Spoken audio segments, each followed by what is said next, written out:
For 37 years, the blueprint sat in a metal drawer at the Springfield Armory Archives, marked only with a date, March 1943, and a single word stamped in faded red ink: rejected.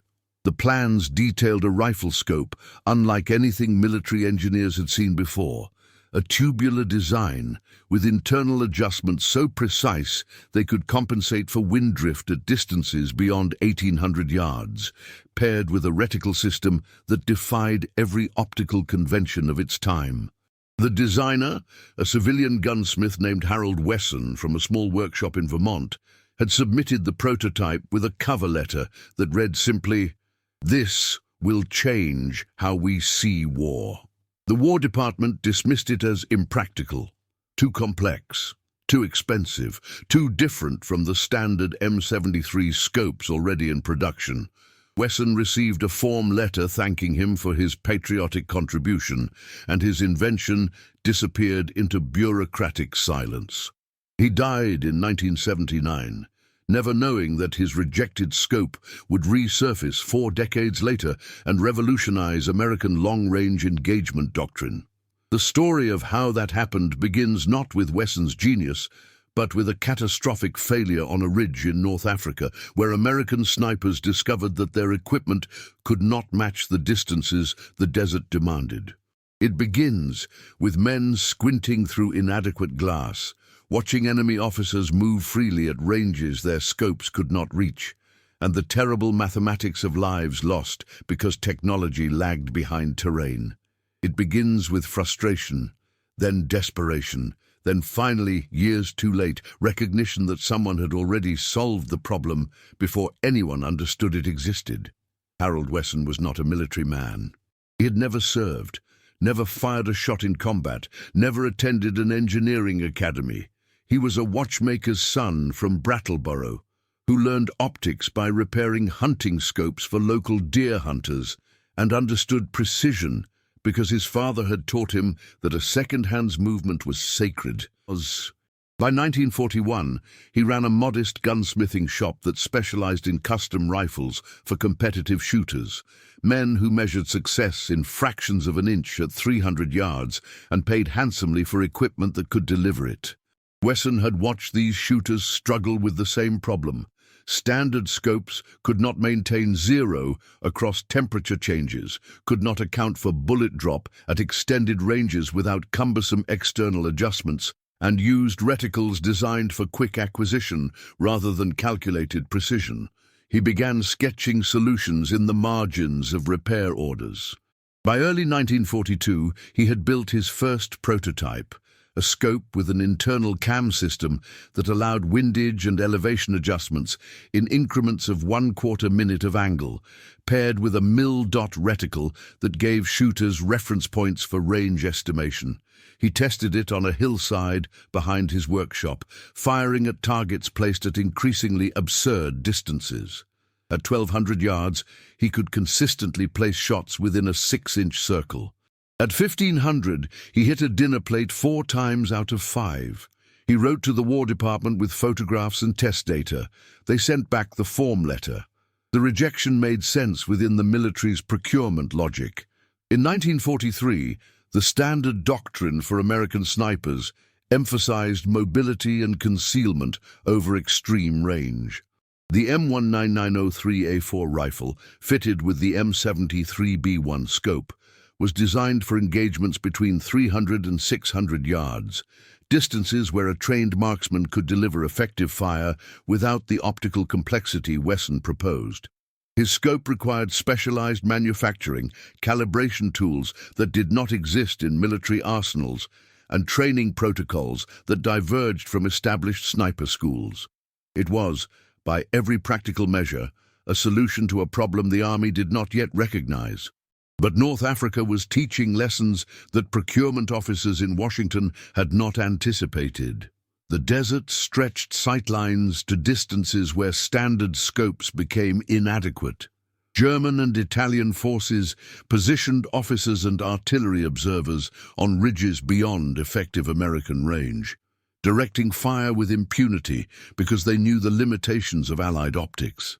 American snipers watched through their M73 scopes as enemy commanders moved freely at 800, 900, 1,000 yards, distances where the reticle became guesswork and the target a blur. After-action reports began documenting a pattern. Engagements lost not because of inferior marksmanship, but because American shooters could not see clearly enough to engage. The equipment had failed before the trigger was ever pulled. Wesson never knew about those reports. He returned to his workshop and continued refining his design, building improved prototypes for the competitive shooters who appreciated what the military had rejected. He added features, a parallax adjustment ring that eliminated optical distortion at variable ranges, lens coatings that reduced glare in harsh light, a focus mechanism that remained stable under recoil. By 1945, his scopes were considered the finest civilian optics available in North America, used by national champions and wealthy hunters who could afford custom work. He built perhaps 200 in total, each one hand-fitted and serialized in a leather-bound logbook he kept beneath his workbench. When the war ended, he watched surplus M19903 rifles flood the civilian market and wondered briefly, bitterly, if anyone in the military had ever actually tested what he had sent them. He never asked. He never followed up. He assumed his contribution had been weighed, measured, and found wanting by men who understood war better than a Vermont gunsmith ever could. He was wrong, but he would not live long enough to know it. The scope that was rejected in 1943 remained in the Springfield archives because military bureaucracy never discards paperwork. Every patent submission, every design proposal, every technical schematic sent to the War Department was catalogued, filed, and stored in climate-controlled warehouses where institutional memory hibernated. Wesson's blueprints sat in drawer 1847C alongside hundreds of other civilian inventions that had been deemed impractical, premature, or irrelevant. They gathered dust through Korea, through Vietnam, through the Cold War's slow technological evolution. No one looked for them, because no one remembered they existed. The cover letter with its earnest promise, "This will change how we see war," became just another piece of paper in an archive that measured its contents by the linear foot. It would take a crisis in a different desert decades later to make someone open that drawer again. It would take American snipers facing the same problem their predecessors had encountered in North Africa: targets beyond effective range, equipment inadequate to the distances, for the military to finally ask the question Wesson had answered in 1943. How do you see clearly enough to kill at a mile? The answer had been waiting in drawer 1847C for 37 years. All it needed was someone desperate enough to look. The man who found Wesson's forgotten blueprints was not looking for them.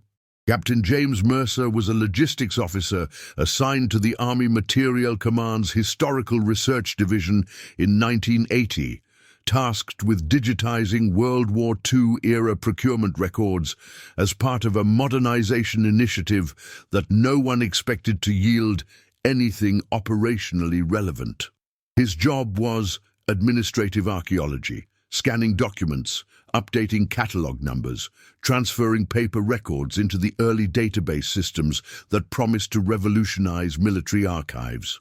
It was detail work that required patience and produced no glory, the kind of assignment given to officers who had been sidelined after minor career setbacks. Mercer had been sidelined after speaking too bluntly during a procurement meeting about the M21 sniper system's limitations in desert environments. He was correct, but correction delivered without diplomacy earned reassignment to a windowless office in Rock Island, Illinois, where he spent his days scanning documents that smelled of decades-old paper and institutional neglect.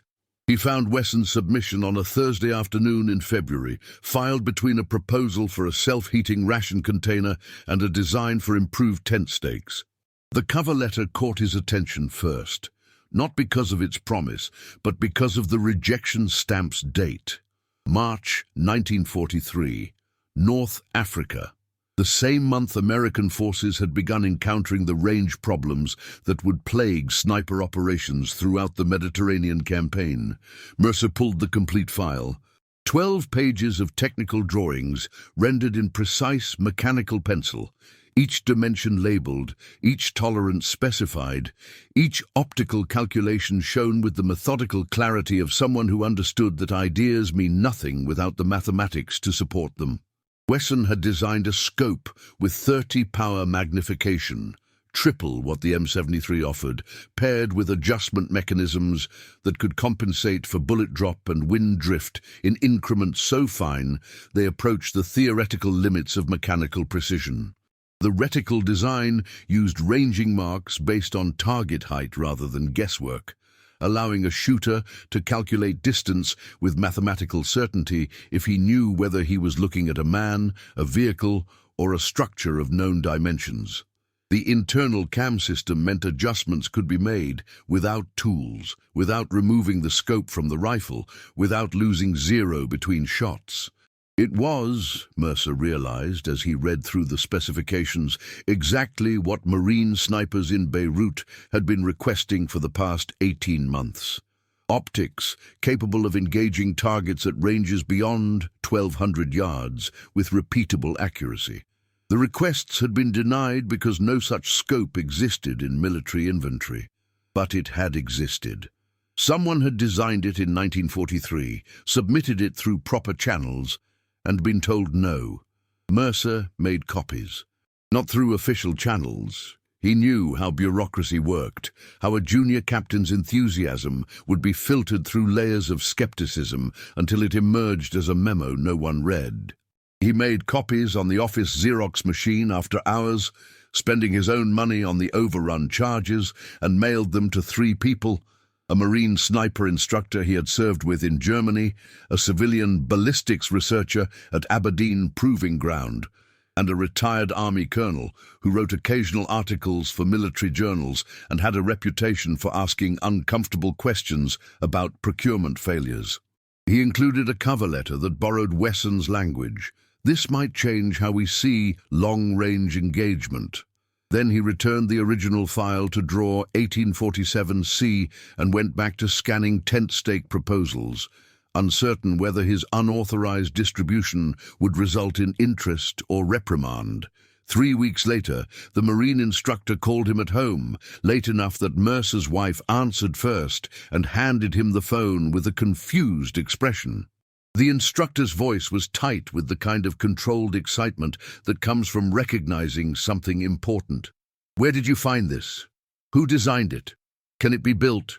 Mercer gave him Wesson's name and the 1943 date. There was a long silence. Then, "We need to build it now." The civilian researcher at Aberdeen had different questions.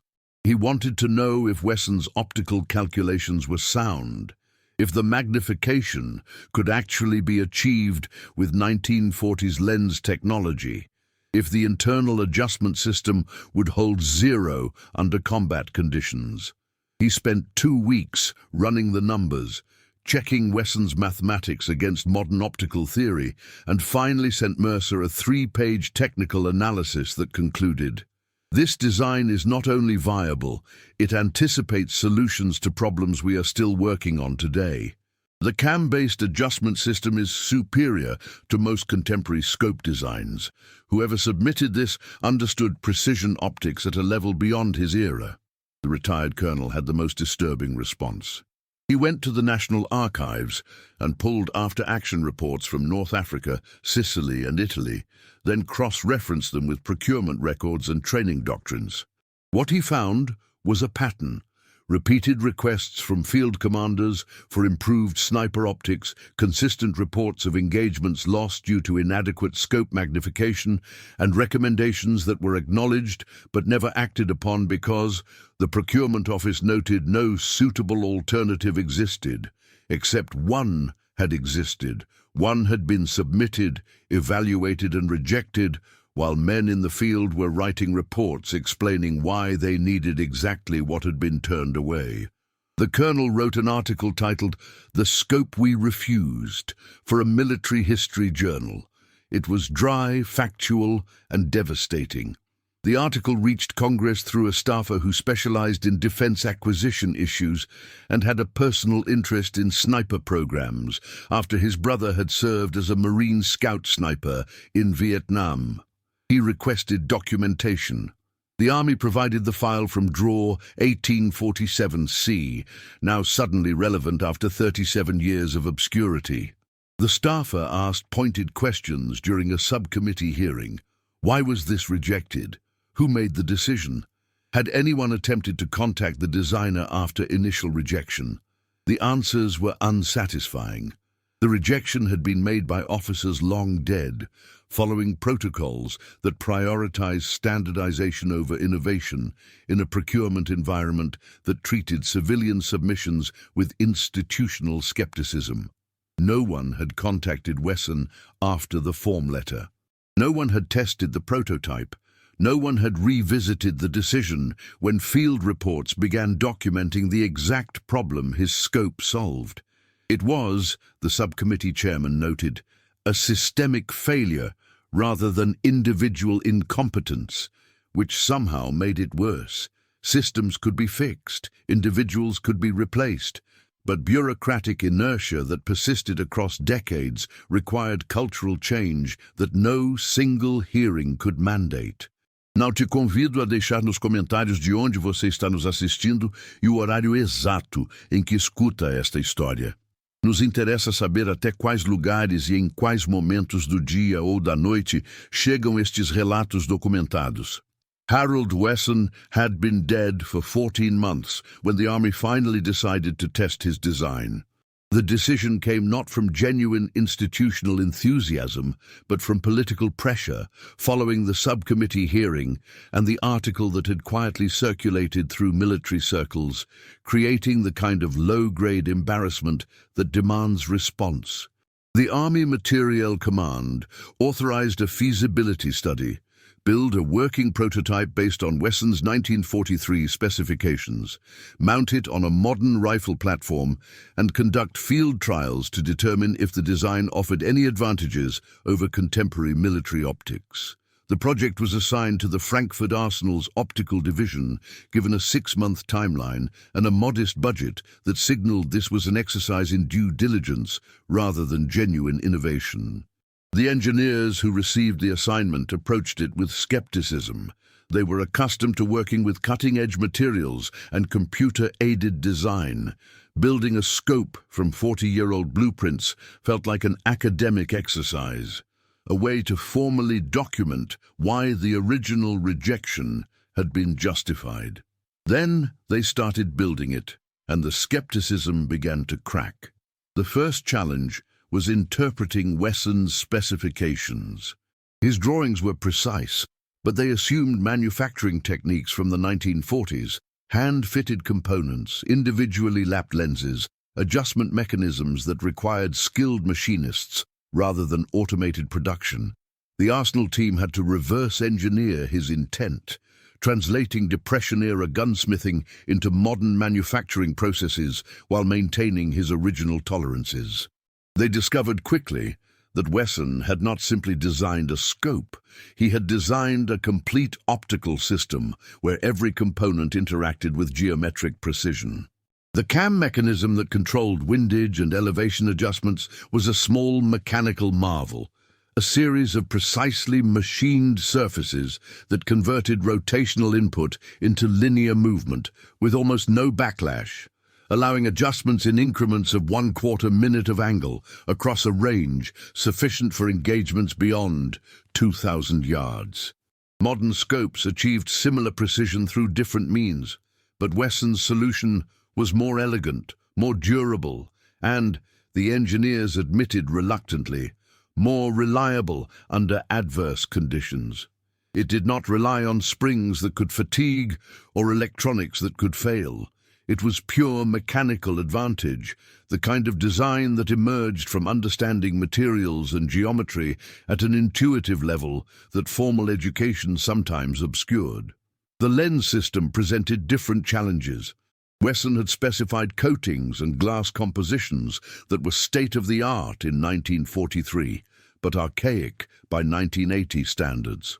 The Arsenal team substituted modern optical glass with superior light transmission and applied contemporary anti-reflective coatings, reasoning that improving the optics would only strengthen the overall design. They built the first prototype in April, mounted it on a Remington 700 rifle chambered in .308 Winchester, and took it to Aberdeen Proving Ground for initial testing. The shooter was a civilian contractor, a retired Marine sniper who had agreed to evaluate the scope without knowing its history. He was told only that this was an experimental design being considered for possible military adoption. He spent an hour adjusting to the reticle, familiarizing himself with the adjustment turrets and zeroing the rifle at 100 yards.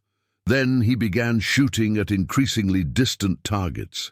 At 600 yards, he noted that the sight picture was clearer than the Untold scopes he had used in Vietnam. At 800 yards, he commented that the ranging marks allowed faster target acquisition than he was accustomed to. At 1,000 yards, he put 5 consecutive shots into a 12-inch circle and asked quietly where this scope had been for the past 20 years. The formal testing protocol called for 50 engagements at ranges between 800 and 1,500 yards, conducted over multiple days with different shooters, environmental conditions, and ammunition types. The goal was to establish whether Wesson's design offered measurable advantages over the existing M3A scope used on the M21 sniper system. The results were unambiguous. Across all conditions and shooters, the Wesson scope demonstrated superior accuracy at extended ranges, faster target acquisition, and more consistent point of impact after adjustments. The average group size at 1,200 yards was 38% smaller than groups shot with the M3A scope. First-round hit probability at 1,500 yards was 62% compared to 41% with standard military optics. The data supported what the shooters reported subjectively.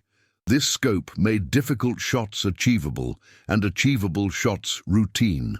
One tester, an active-duty Army sniper instructor, wrote in his evaluation, "This optic provides capabilities we have been requesting for years. Why are we just testing it now?" The question appeared in the official report, unanswered.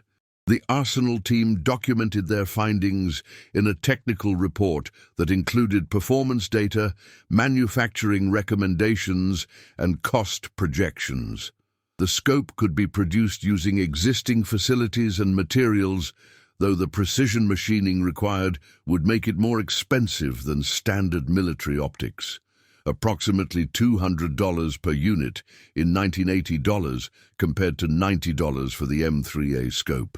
The report concluded that the design was viable, superior to current inventory in measurable ways, and worthy of limited production for specialized units. It was submitted through proper channels in September 1980. Then it disappeared into the same bureaucratic apparatus that had consumed Wesson's original submission. Procurement committees reviewed it. Budget analysts questioned the cost differential. Training commands raised concerns about introducing a non-standard optic that would require new instruction protocols. The report moved through offices, accumulating signatures and provisos, each layer of approval adding caveats until the original enthusiasm was buried beneath institutional caution. By December, the recommendation had been diluted to further study recommended pending budgetary review and doctrine assessment, which meant, effectively, no. But this time, there was momentum that bureaucracy could not entirely suppress. The test data had been seen by people who understood its implications. The shooters who had used the scope talked about it in sniper schools, in unit armories, in the informal networks, where technical information traveled faster than official channels. Word reached Marine Scout sniper units, Army Special Forces groups, and civilian long-range shooting competitors who recognized that military-grade precision was now demonstrably achievable at distances that had previously required guesswork and luck. A Marine colonel who had read the Aberdeen report contacted a scope manufacturer he knew from competitive shooting circles, a small company in Oregon that specialized in high-end optics for civilian precision rifle shooters. He showed them Wesson's blueprints, explained the test results, and asked a simple question: could they build this commercially? The company's lead engineer studied the designs for 3 days, ran optical simulations on the new computer system they had just installed, and responded with careful precision: "We can build it, but we'll need to modify some components to meet civilian market expectations. The core design is sound, better than sound. It's brilliant." 6 months later, they introduced the first civilian scope based on Wesson's 1943 patents. They called it the Long Range Precision Tactical. Military procurement was still deliberating. The civilian market was already buying. The civilian adoption of Wesson's design created a peculiar situation that military procurement had not anticipated. Soldiers and Marines deploying to combat zones with personally purchased optics that outperformed issued equipment. This was not unprecedented. Military personnel had been buying aftermarket gear since Army's first standardized supply, but the scale and the performance gap were unusual. By 1983, an estimated 200 military snipers had purchased the civilian version of Wesson's scope, paying $600 to $800 from personal funds for equipment that their units could not or would not provide through official channels. They mounted these scopes on personally owned rifles or, more controversially, on military-issued weapons after removing the standard optics. Unit commanders found themselves in an ambiguous position. The modified rifles violated equipment protocols, but they also delivered superior performance in training exercises and increasingly in actual operations. The unofficial policy became, "We will not authorize this, but we will not prevent it," which meant that Wesson's rejected design was entering combat, carried by men who believed in it enough to spend their own money, even as the procurement system that had dismissed it continued debating whether official adoption was justified. The first documented combat use of a Wesson-designed scope by American military personnel occurred during Operation Urgent Fury in Grenada, October 1983. A Marine Scout sniper team, providing overwatch for a helicopter landing zone, engaged enemy personnel at an estimated range of 1,300 yards, well beyond the effective range of their issued M3A scopes. The team leader had purchased a civilian Wesson-type scope 3 months earlier and mounted it on his M40 rifle after removing the standard optic. He later reported that the engagement would not have been possible with issued equipment. The clarity and magnification allowed positive target identification at a distance where the standard scope showed only indistinct shapes. The after-action report noted the engagement range and successful outcome, but did not specifically mention the non-standard optic. The omission was deliberate. Acknowledging that privately purchased equipment had been necessary for mission success would have raised questions about why standard equipment was inadequate.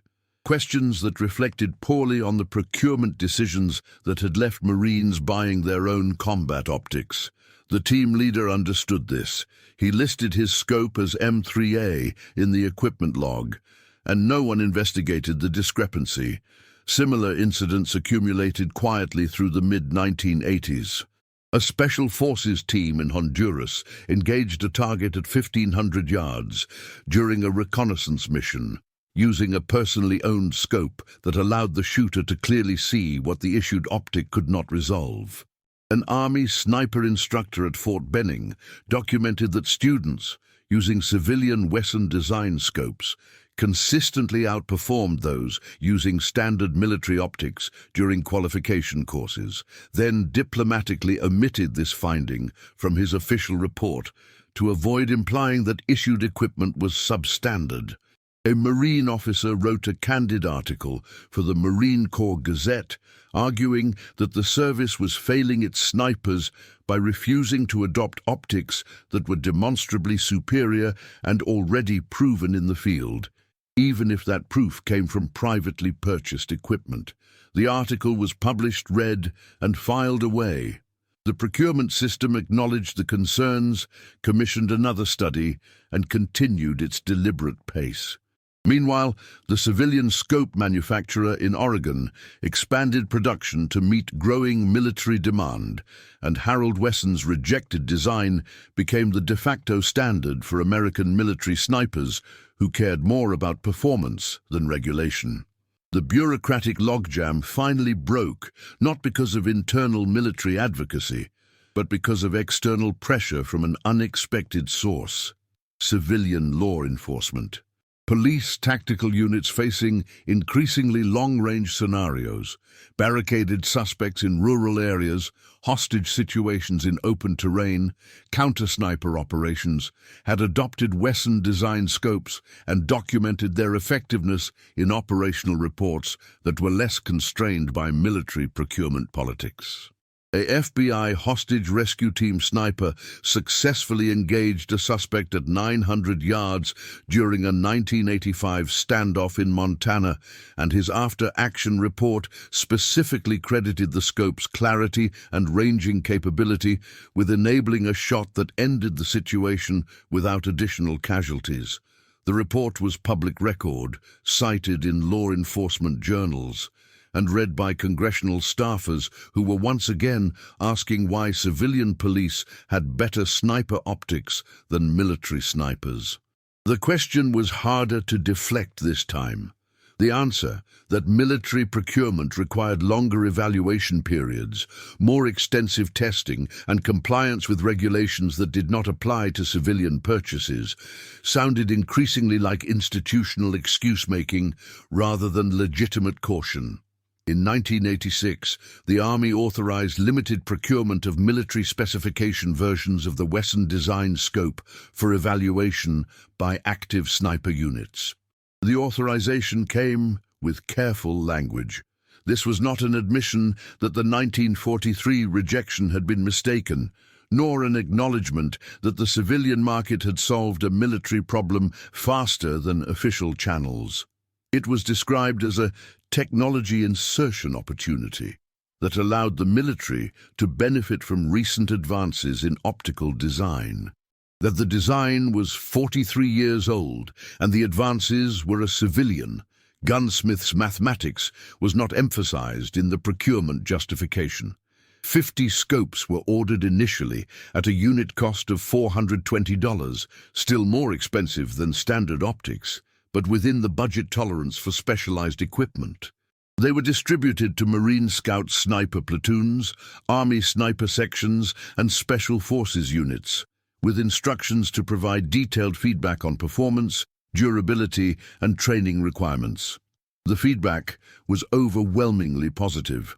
One Marine Scout sniper instructor submitted a report that concluded, "This optic should be standard issue for all designated marksmen and snipers. It provides capabilities that significantly enhance operational effectiveness at extended ranges." The recommendation was endorsed up the chain of command. By 1988, the military had ordered 800 additional units. But even as procurement expanded, the institutional narrative avoided acknowledging the full story. Official documentation referred to the scope as a modern long-range optic or cited the civilian manufacturer's name, rarely mentioning that the core design originated with a rejected 1943 submission from a Vermont gunsmith who had died unknown and unrecognized. The connection was public knowledge among snipers and optics specialists, but it remained uncomfortable knowledge for the procurement establishment. Admitting that the military had twice, in 1943 and again in 1980, failed to recognize the value of what was eventually adopted would have required examining why good ideas were dismissed, what institutional biases led to poor decisions, and how many other innovations might be sitting in archives, waiting for someone desperate enough to look. Those were questions that bureaucracies avoid, because the answers threaten comfortable assumptions about process and expertise. So the scope was adopted, its performance celebrated, its origin quietly obscured, and Harold Wesson remained a name known primarily to people who read old patent submissions and wondered about roads not taken until necessity forced a return journey. The scope that Harold Wesson designed in 1943 and the Army adopted in 1988 would have been unrecognizable to him in its final form, not because the core design had changed, but because modern manufacturing and materials had refined his concept beyond what wartime technology could achieve. The civilian manufacturer in Oregon had improved the lens coatings, upgraded the internal seals to meet military specifications for water and dust resistance, and strengthened the tube construction to withstand recoil from Magnum cartridges that did not exist in Wesson's era. Yet the fundamental architecture remained his: the cam-based adjustment system, the mil-dot ranging reticle, the 30-power magnification that had seemed excessive in 1943 but was merely adequate by 1990s standards for extreme long-range engagement. Every scope that left the Oregon facility carried Wesson's mathematical legacy, even though his name appeared nowhere on the product. The manufacturer had purchased the patent rights from Wesson's estate. His daughter received $12,000 in 1982, grateful for unexpected income from her father's old papers, but unaware of what the designs would become. She had never understood his work. He had tried to explain it once, showing her the blueprints and the prototype scope he kept in his workshop, but she had been 16 and uninterested in optics or precision. She remembered only that he had seemed sad when he talked about the war, about the letter from the army, about something he had built that no one wanted. The military's full adoption of Wesson-designed scopes accelerated during the 1990s as doctrine shifted toward precision engagement and standoff capabilities. The Gulf War demonstrated that modern warfare often occurred at distances where traditional infantry optics were inadequate. Targets identified at ranges exceeding 1,000 yards, fire missions coordinated across empty desert where visibility was limited only by Earth's curvature and atmospheric conditions. Sniper teams, equipped with the new scopes, reported engagement capabilities that previous generations could not have achieved. A Marine sniper in Kuwait engaged enemy personnel at 1,900 yards, a distance that would have been impossible with Vietnam-era optics, and the shot was confirmed by observation teams and video documentation. The engagement became a training case study, analyzed for technique and equipment performance, and the analysis concluded that the scope's clarity at extreme magnification was essential to positive target identification at that range. Without it, the shooter would have been aiming at a shape rather than a person, guessing rather than knowing. The difference between guessing and knowing at distances measured in miles was the difference between wasted ammunition and mission success. By 1995, the Wesson design scope had become standard issue for Marine Scout snipers and was widely distributed among Army sniper sections. The procurement designation was M3A Ultra, a name that obscured its civilian origin and connected it nominally to the M3A scope it had replaced. The manufacturer produced approximately 1,500 units annually under military contract, and civilian production for law enforcement and competitive shooters added another 1,000. The design had become ubiquitous in American long-range shooting culture, used in 1,000-yard competitions, mounted on hunting rifles for Western big game, carried by police tactical units in urban and rural departments. Its success had made the manufacturer wealthy and established Wesson's optical concepts as the foundation for an entire generation of precision scopes. Yet the story of its origin, the 1943 rejection, The decades in archives, the rediscovery by a logistics captain who had been punished for speaking uncomfortable truths, remained known primarily to military historians and people who read footnotes. The scope itself had become successful enough that its troubled birth was treated as interesting trivia rather than a cautionary tale about institutional failure. The cautionary tale resurfaced briefly in 2001, when a defense analyst writing about military innovation cited Wesson's scope as an example of how procurement bureaucracy could suppress good ideas for decades. The article appeared in a policy journal and was referenced during congressional testimony about acquisition reform. A retired general responded with a defensive brief, arguing that the 1943 rejection had been reasonable given contemporary doctrine and manufacturing constraints, and that the eventual adoption demonstrated that the military did recognize quality when properly evaluated. The rebuttal missed the point. The criticism was not that the 1943 rejection was individually indefensible, but that the system lacked mechanisms to revisit decisions when circumstances changed, to periodically review rejected innovations, to maintain institutional curiosity about roads not taken. Wesson's scope had been rediscovered by accident, by a captain who happened to be scanning old files and noticed a date. How many other innovations had been rejected and never revisited because no one happened to look at the right moment? The question was uncomfortable because it had no answer. Archives held thousands of rejected proposals.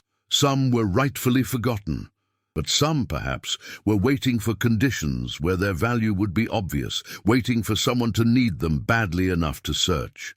The wars in Afghanistan and Iraq provided those conditions.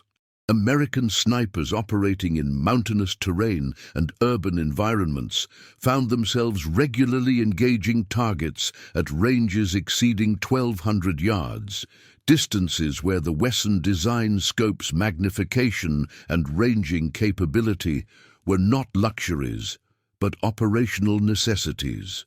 An Army sniper team in the Shahikot Valley engaged enemy fighters positioned on ridges at 1,800 yards, using the scope's mil-dot reticle to calculate range and compensate for the thin air's effect on bullet trajectory. They achieved first-round hits at distances that would have been speculative without precise optical ranging. Another team in Ramadi used the scope's clarity to identify armed individuals among crowds of civilians at distances beyond 1,000 yards, making engagement decisions based on clear visual evidence rather than ambiguous silhouettes. The scope enabled not just long-range lethality, but long-range discrimination, the ability to see clearly enough to choose correctly. This was, perhaps, what Wesson had meant in his 1943 letter when he wrote that his design would change how we see war. He had not been speaking only about magnification or mechanical precision. He had been speaking about clarity in situations where clarity determined whether the right person died. Harold Wesson had understood something fundamental about long-range shooting that the 1943 Procurement Office had not. The limitation was never the rifle or the cartridge, but the shooter's ability to see clearly at distances where atmosphere and distance degraded vision. Better scopes did not make snipers more lethal by allowing them to shoot farther. The bullets had always been capable of traveling the distance. Better scopes made them more lethal by allowing them to see farther, to identify targets with confidence, to make engagement decisions based on information rather than hope. This seemed obvious in retrospect, but it had not been obvious in 1943 when doctrine emphasized close-range precision and mobility over standoff engagement. It had taken 60 years, 2 wars, and institutional reluctance overcome by field necessity for the military to fully embrace what a Vermont gunsmith had tried to give them before D-Day. By the time they did, he had been dead for more than 2 decades. His contribution, known primarily through footnotes and the anonymous precision of a scope that bore no maker's mark beyond a manufacturer's logo, and a military designation that erased his name from the tool he had created. The full recognition of Harold Wesson's contribution came not from military channels, but from an unexpected source, a military historian researching sniper doctrine evolution who encountered repeated references to a scope design that seemed to appear suddenly in the late 1980s without clear developmental history. Dr. Sarah Chen, a professor at the Army War College, was investigating how technological innovation occurred in military small arms programs when she noticed that the M3A Ultrascope, by then standard issue for Marine and Army snipers, had no predecessor designs, no lengthy development timeline, no trail of incremental improvements that typically characterized military optical systems. It appeared in procurement records almost fully formed, contracted to a civilian manufacturer with minimal military optics experience, adopted with unusual speed for a weapons system component. The pattern was wrong. Military hardware evolved slowly, through layers of testing and revision. The M3A Ultra had not.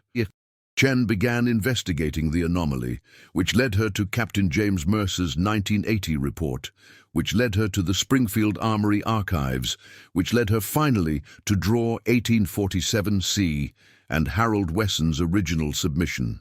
What she found was a case study in institutional failure and individual persistence that became the foundation of her 2008 book, The Optic We Refused: How Bureaucracy Delayed American Sniper Superiority for 40 Years. The book was meticulously researched and deliberately provocative. Chen documented not only Wesson's original design and its rejection, but also the pattern of field reports from North Africa, Italy, and the Pacific requesting exactly the capabilities his scope provided. She traced the bureaucratic logic that had led to rejection, standardization concerns, cost considerations, skepticism toward civilian innovations, and a procurement culture that valued incremental improvement over radical redesign. She interviewed surviving engineers who had built the 1980 prototype and shooters who had first used the commercial version in combat. She obtained Wesson's original cover letter and placed it in her book's introduction. This will change how we see war. Then she spent 200 pages examining why the military had chosen not to see for 45 years. The book was reviewed favorably in military journals, taught at staff colleges, and cited in congressional testimony about acquisition reform. It also made Harold Wesson's name familiar to a generation of military personnel who used his design daily without knowing its origin. Wesson's daughter, Mary Caldwell, was 73 when the book was published. She learned about it from a phone call from a Marine lieutenant colonel who had read Chen's work and wanted to thank her for her father's contribution to the Corps.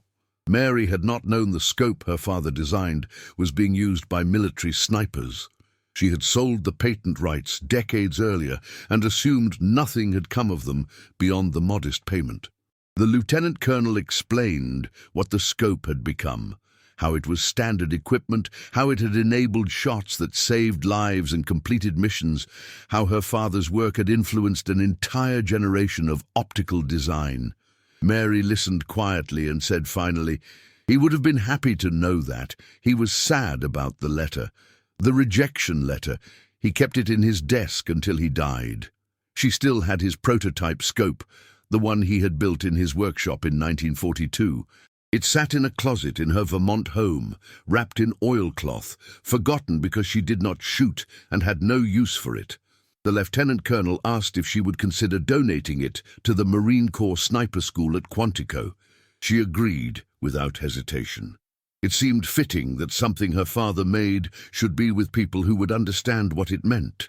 The prototype arrived at Quantico in a wooden case built by Mary's grandson, packed carefully with the original blueprints and Wesson's handwritten notes on optical calculations. The school's commander decided to display it in the lobby of the training facility, mounted in a glass case with a brass plaque that read, "Harold Wesson Prototype Precision Scope, 1942. Rejected by military procurement, 1943. Adopted, 1988. This optic represents both the genius of individual innovation and the cost of institutional hesitation. It reminds us to look carefully at what we dismiss. The display became a teaching moment for new sniper students, not about optics or ballistics, but about the relationship between innovation and bureaucracy, between individual vision and institutional caution. Instructors used it to illustrate that good ideas did not always come through approved channels, that rejection was not always evidence of poor quality, and that sometimes the best equipment was already invented, waiting in archives for someone desperate enough to look. The lesson was particularly relevant for Marines entering a field where personal initiative and creative problem-solving were as important as marksmanship and fieldcraft. The display also served another purpose. It made Wesson's contribution visible in a way that procurement records and footnotes could not.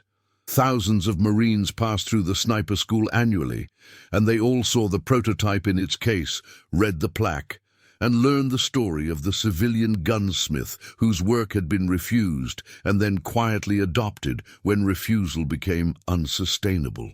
Some took photographs. Some researched Wesson's background and discovered that he had never served in the military, had never been formally trained in optical design, had simply been a watchmaker's son who understood precision and believed he could help. His story became part of the informal culture of American military snipers, a reminder that expertise came from unexpected places, that creativity could not be constrained by credentialism, and that the best tools were often made by people who understood use more than theory. It was a peculiarly American narrative, the individual craftsman whose innovation was dismissed by institutions, rediscovered by necessity, and finally celebrated after his death. The narrative was inspiring and deeply troubling. Inspiring because it proved that good ideas could not be suppressed forever. Troubling because it proved they could be suppressed for decades. The modern descendants of Wesson's design continued evolving after his death, incorporating digital ranging, ballistic calculators, and electronic displays that would have been unimaginable in 1943. Yet the core architecture remained recognizable. The long tube, the precise adjustment turrets, the reticle designed for mathematical ranging rather than quick pointing. Every contemporary military scope built for extreme long-range engagement owed something to the prototype that sat in its glass case at Quantico, whether designers knew it or not. Wesson had established a template that later innovations refined but could not fundamentally improve upon. His mathematics had been correct. His understanding of what shooters needed had been correct. The only error had been his timing, submitting an innovation before the military understood the problem it solved. But timing, in military procurement, was not the responsibility of inventors. It was the responsibility of institutions that chose what to see and when to look. Harold Wesson had offered them vision in 1943. They had closed their eyes. When they opened them 45 years later, he was gone. But his work remained, anonymous and essential, seeing clearly for men who needed to see far. The final irony of Harold Wesson's story is that his scope's greatest success came not from military adoption or commercial production, but from its influence on how a generation of shooters and designers understood the relationship between optics and precision. The scope itself was eventually superseded by more advanced designs incorporating electronics, laser rangefinders, and ballistic computers that made Wesson's mechanical solutions seem charmingly analog. By 2010, the M3A Ultra was no longer standard issue. Newer scopes offered capabilities Wesson could not have anticipated when he worked in his Vermont shop with mechanical pencils and optical theory books borrowed from the library. But the conceptual foundation he established, that extreme magnification combined with precise mechanical adjustments and mathematical ranging reticles could extend effective engagement ranges beyond traditional infantry distances, became the default paradigm for modern sniper optics. Every contemporary long-range scope, whether military or civilian, sophisticated or basic, expensive or affordable, incorporated ideas that Wesson had first sketched in the margins of repair orders when America was still a year from entering the war. His design had become so fundamental to the field that it was no longer recognized as innovation. It was simply how scopes worked. This is perhaps the deepest form of success, to create something so useful that it becomes invisible, so widely adopted that its origin is forgotten, so essential that people cannot imagine alternatives. Wesson's scope achieved this not through dramatic technological breakthroughs. The physics of optics had not changed since Galileo, but through careful attention to what shooters actually needed rather than what procurement committees thought they should have. He had understood that the problem was not making rifles shoot farther, but making men see farther, and he had solved it with precision machining and geometry rather than exotic materials or radical innovations. The solution was elegant because it was simple, durable because it was mechanical, effective because it was designed by someone who built tools for users rather than bureaucrats. These qualities made it successful. They also made it replicable. Within a decade of the military's 1988 adoption, every major scope manufacturer produced designs that borrowed Wesson's architecture. Some acknowledged the influence, most did not. The patents had expired, the concepts had entered the public domain, and Wesson's name faded into the specialized knowledge of historians and enthusiasts who tracked such things. Yet certain communities maintained memory. The Marine Corps Sniper School kept the prototype on permanent display, even as the operational scopes it inspired were replaced by more advanced systems. Competitive long-range shooters knew the story because serious shooters studied equipment history and understood that contemporary precision owed debts to Depression-era gunsmiths who had worked without computers or advanced materials. Military historians cited Wesson's case in studies of procurement failure and innovation resistance. Dr. Chen's book remained in print and was assigned reading in some professional military education courses. Wesson himself became a minor figure in the literature of American firearms development, not famous, but not forgotten, occupying the space reserved for people whose contributions were significant, but not revolutionary, important, but not celebrated. His daughter attended a ceremony at Quantico in 2012 when the Marine Corps added his name to a memorial wall honoring civilians who had contributed to sniper programs. She was 87, too frail to travel far, but she made the trip because her grandson insisted and because she wanted to see where her father's work had ended up. The commandant of the sniper school showed her the prototype in its case and explained how it had influenced modern optics. She cried quietly and said, "He never knew anyone cared." That absence of recognition during Wesson's lifetime remained the story's tragic element. He had created something valuable, offered it at a moment of national need, been refused, and died without knowing that his work would eventually be embraced and celebrated. The satisfaction of vindication, the knowledge that his contribution mattered, the recognition from the institution that had dismissed him, all came too late for him to experience. His story illustrated both the resilience of good ideas and the human cost of institutional delay.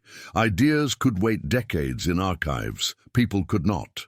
Wesson had lived 73 years, long enough to see America win the war and lose others, long enough to watch military technology evolve through Korea and Vietnam, long enough that he might have seen his scope adopted if procurement had moved slightly faster, or if someone had looked in drawer 1847 to C a few years earlier. But timing in bureaucracy follows its own logic.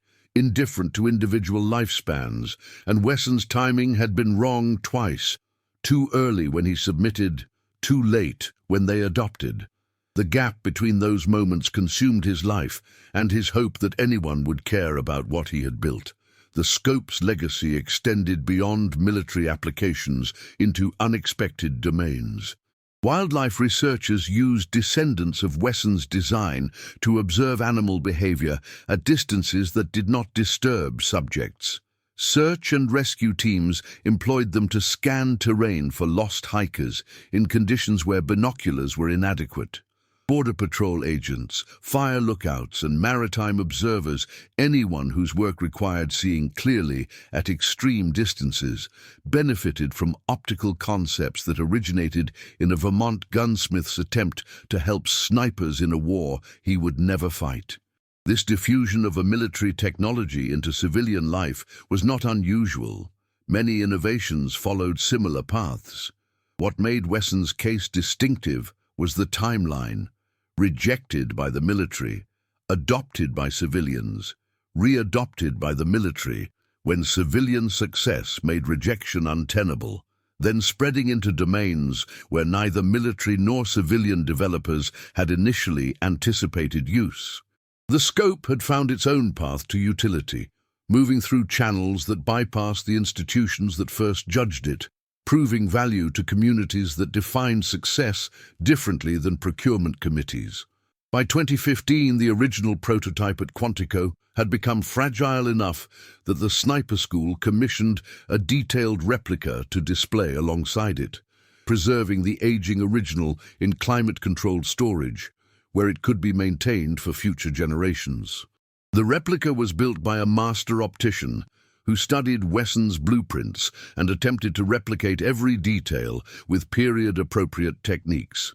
The project took 9 months and cost more than the school had budgeted, but the commandant insisted it be done correctly. "This is history," he explained to the skeptical budget officer. "Not just military history, American history. The story of someone who saw what others missed and kept working even when no one was listening." The replica was installed in the case next to the space the original had occupied, and the plaque was updated to note that both prototype and replica represented different forms of fidelity, one to Wesson's physical creation, one to his enduring concept. Students continued to stop at the display, read the story, and absorb the lesson about persistence and institutional blindness.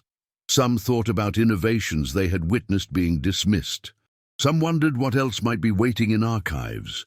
The question was particularly relevant as military technology accelerated toward increasing automation and artificial intelligence. Contemporary weapons development moved faster than Wesson's era, tested more rigorously, involved more specialists. Yet the fundamental pattern remained. Institutions evaluated innovations through frameworks that reflected current doctrine and recent experience, sometimes missing ideas that anticipated future needs.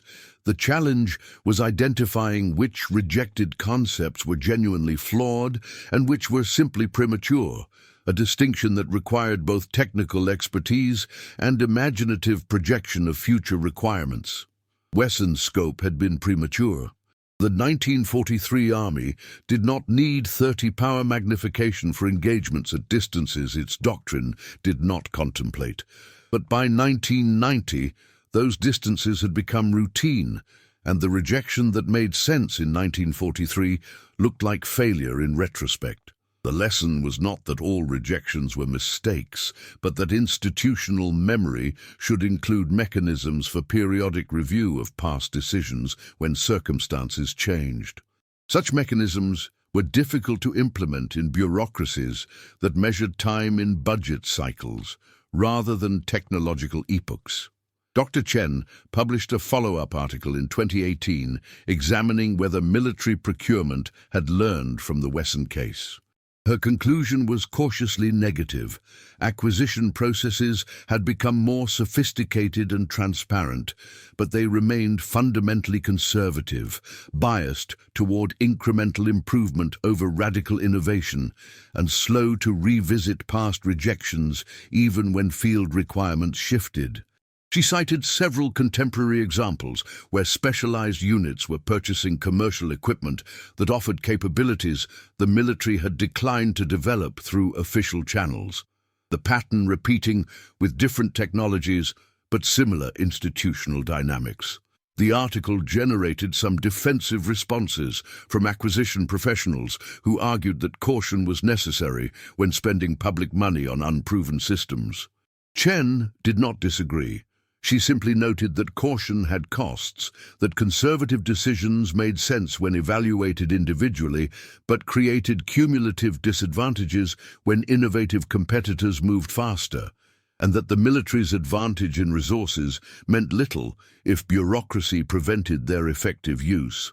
It was a nuanced argument that resisted simple conclusions, which meant it was read by specialists and ignored by people who preferred clear heroes and villains. Wesson's story offered neither. Just a man with an idea, an institution that said no, and decades lost to caution that looked wise until circumstances proved it expensive. The scope that Harold Wesson designed in his Vermont workshop now exists primarily as influence rather than artifact, a set of concepts incorporated into tools that no longer resemble his original creation, but preserve his mathematical insights and design philosophy. The prototype at Quantico is a museum piece. The scopes that descended from it have been superseded by more advanced systems, but the fundamental understanding that long-range precision requires optical clarity, mechanical adjustments measured in fractions of degrees, and ranging systems based on geometry rather than estimation. These principles remain embedded in every contemporary sniper scope, whether designers know their origin or not. Wesson's contribution has become anonymous through success, invisible through ubiquity, forgotten through adoption so complete that alternatives seem unimaginable. This is the final transformation of innovation, from rejected proposal to vindicated breakthrough to invisible infrastructure, each stage erasing the creator's identity until only the creation remains, quietly enabling capabilities that users take for granted and institutions claim as natural evolution rather than belated recognition of what one man tried to give them before they were ready to receive it. Subscribe to our channel to explore more archived and disturbing cases. Thank you for following the story of Harold Wesson. See you in the next video. The war ended, but the glass still holds the clarity of what should have been seen decades sooner.